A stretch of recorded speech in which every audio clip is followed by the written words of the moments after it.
on the side of the room or asking one of our volunteers to bring you one.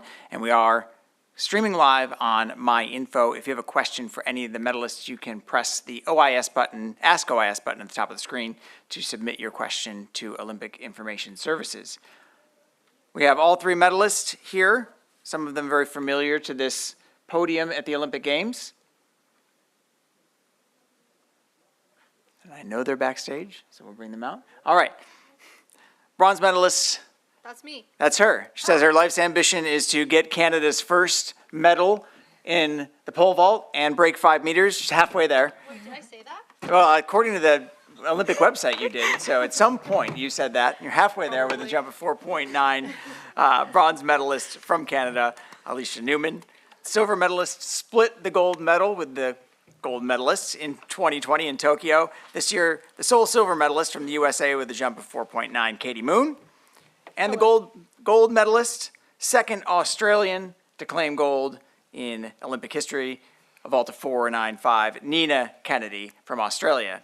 Who, is she back there? She's on her way. Coming. Okay, well, when Nina walks out, can we all just cheer for her, please? Because she's gonna make a fashionably late entrance. Let's open the questioning, and when Nina walks out, there we go. Oh, she made it, queen. Hello. There she is. All right, if you have a question for any of the medalists, please raise your hand. We'll bring the mic to you, and please state your name and outlet before you ask your question. And I think I'm going to ask the first question. Don't all come at us at once. I know. Okay, Nina, Katie, you're up here again, sitting next to each other again in Tokyo. I remember it. You were splitting the gold. This is a little bit of a different environment. Can Budapest, you talk? but close enough. Oh yeah, Budapest. Oh my gosh, Budapest. okay. Yeah. So in Budapest, you're splitting the gold. Can you talk about what this is? A year later, kind of a different scenario. Yeah. Want to go first? Yeah, I guess Budapest will go down in history as one of my favorite competitions. We both jumped so well at that competition. It will go down in history. And, I think after that night, Katie and I were both kind of like, if this happens in Paris, we won't be sharing again. Yeah. And I've been very open about, I wanted to win the outright gold medal tonight. I've been very open with the Australian media about that, and that's very scary. It's very vulnerable, but and I think Katie has probably been exactly the same. Yeah, I think the position that I was in was a little bit different. I had won outright, and so for me, it just made it a very unique, special, fun situation. I, of course, wanted to come in here and defend my title, but with the year that I've had, I'm just so ecstatic to be up on the podium. I am so happy to, not just that, but to have jumped well. I felt like this is what I was capable of all year if my body would just play ball and hold up, and I'm just grateful it came together when it needed to. Alysha, we talked about it in your intro. You said at some point, you might not remember saying it, but it was an ambition to win Canada's first medal in the pole vault. You have it here. What does that mean to you? I think it's a start of something amazing for Canadian pole vaulters.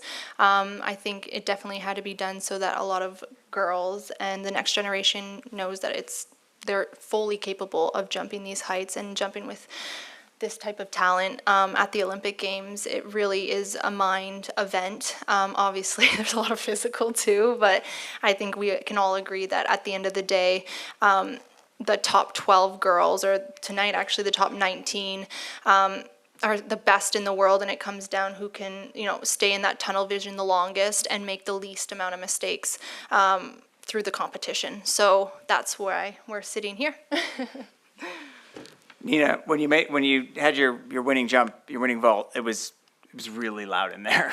Yeah. Can you just talk about the atmosphere inside Stade de France and this 70,000 person crowd that was there tonight? Yeah, it was honestly insane. I've competed at quite a few majors now, and this has by far been the loudest. When there's a French girl jumping, the crowd went insane that I had to back away and just calm myself. But, I was last in the jumping order, and I've actually never been in a major and been last, and it was an interesting position to be in, especially at that 490 bar. When I saw these two girls miss, I kind of told myself, this is my opportunity, go for it, get it on this first attempt, and this will put you in the lead. And, you know, pole vault's an interesting one because when you clear the bar, you just want to let loose and you want to celebrate. But, you know, in the back of my mind, I knew these girls weren't going to give up easily and I might have to jump higher. So it's about celebrating, but switching back on and keeping that focus. Right here in the front. Steve Futterman, for really all of you, I'm wondering tonight, were there any physical or mental obstacles that you had to overcome? I assume there probably are in every competition you have. Maybe we start with Katie, Nina, Alysha. What were the obstacles that you felt you had to overcome tonight?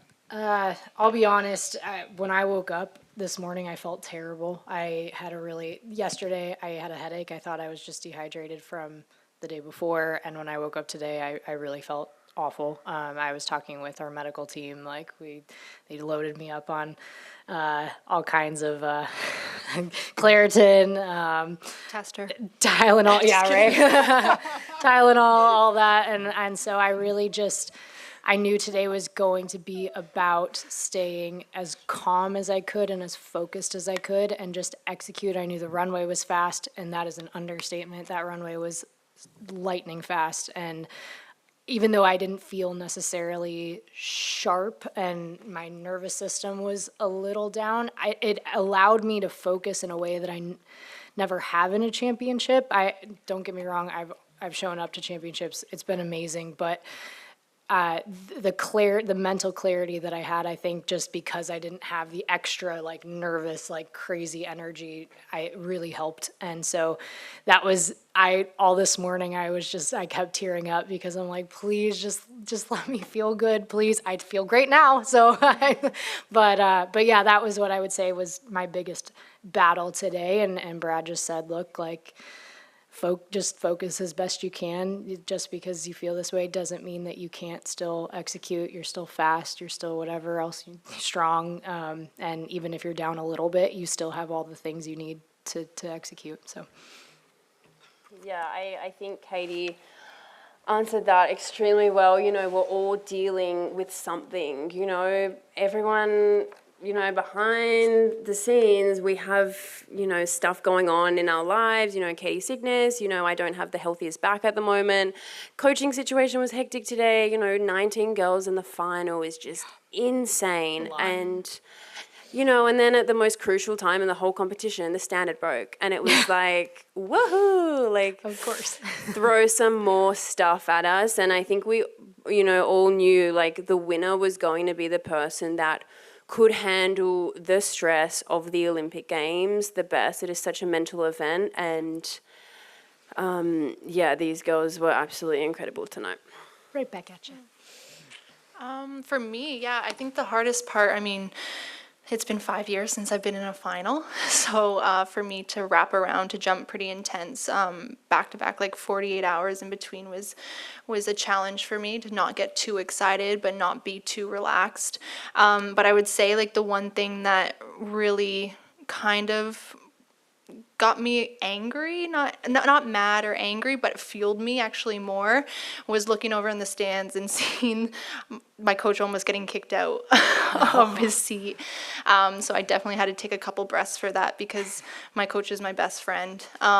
He would do anything for me and I would do the same. So I was very close on going and sharing some words over there and really letting them know that of course we understand that there's more than 12 girls in the final, but it's important and it's an event that needs coaches present.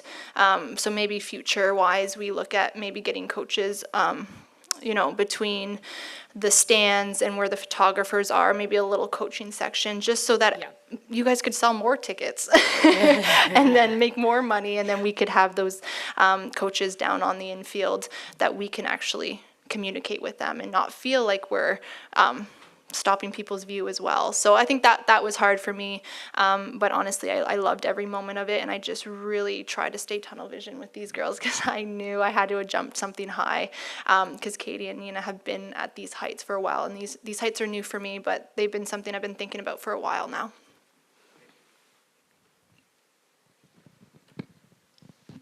Sean Ingle, Guardian, congratulations, brilliant competition. I was there in Portland in 2016, the World Indoors, where it was staged in a sort of a gym and we were right up close. And I saw a bunch of newspaper articles that were showing what Mondo did over a double-decker bus, etc. How can we, as a sport, ensure the brilliance of the pole vault and other field events is more widely loved and more enjoyed? And what would you do to sort of actually show the athleticism, the gymnastic ability and the skill you have, and just let sort of wider audience appreciate that a bit more, if you're in charge of the sport? Gosh. Tough question. Great Yeah. Well, I feel- think we go sorry, for ahead. No, okay. I think we do, vaulters, I mean, take us out of the full field event. Vaulters do a very good job with the street meets. I mean, we bring that right to train stations, down in streets. I think that is definitely a start. I mean, that's huge. Yeah. I honestly don't know what else, to be Yeah. honest. Having, like, being able to see, I think it's kind of, whenever I look at pole vault and watching Mondo and watching the girls jump, it really reminds me of an entertainment, like a Cirque du Soleil. So, you know, I don't know, maybe bringing in some Cirque du Soleil acts with us jumping could be something cool and just fun, you know? But being showcased in a different way other than just, you know, being in a stadium. Yeah. Yeah, that's why I'm not in charge, because I have no idea. I mean, I think when you continue to see people push boundaries and like someone like Mondo, and hopefully we're in that conversation as well, and you just see it up close and in person, it's just so special. So yeah, bringing it to the streets and even just in the stadium, I think it's one of those events that tends to get overlooked, but when you're in the stadium, you're always watching. I mean, it's excitement, especially in between events, and I would love us to be, you know, a focal point. But I think when we continue to show up and have it be super exciting, you know, in our case, in Mondo's case, anytime you watch him, you might see a world record. In our case, any given day, anyone can win, and I think both have so many exciting elements to it, and then just looking at what it is, it's just really exciting, especially in person. Yep, you guys answered it pretty well. Last call for questions in the women's pole vault. All right. Canada's first medalist, the 2020 gold medalist, the 2024 gold medalist, the podium in tonight's Olympic final. Awesome. Thanks and Thank you. congratulations.